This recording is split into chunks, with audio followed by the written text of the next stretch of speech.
Welcome to Lifeword's Day by Day, where we take a deep dive into Scripture. And we've been working our way through 1 Corinthians, and we have landed in 1 Corinthians chapter 7, where we are talking about what Paul says to those who are married. And he says to them that you need to stay married. And what we learn is that God takes marriage seriously. This is not a covenant that you are to enter into lightly or naively. Marriage is designed for life. That's why we say, till death do us part. And marriage is very difficult and lots of sanctifying work.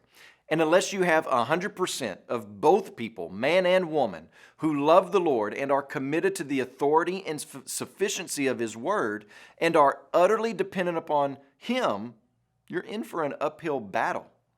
That's not to say that God can't or will not do amazing works in the lives of people after they are married.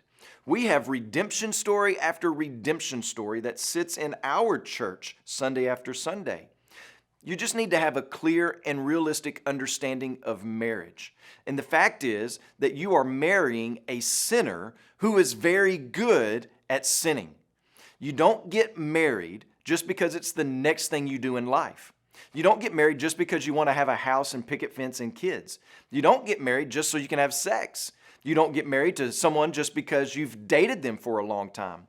You don't get married just because you believe that person will be able to take care of you financially. You marry someone because you believe God has brought them to you to help you pursue holiness in life, and because you want to put on display the unconditional love that Christ has for His church, and you want to demonstrate the loving obedience and submission and dependence that the church is to have towards Christ. And then you stay married.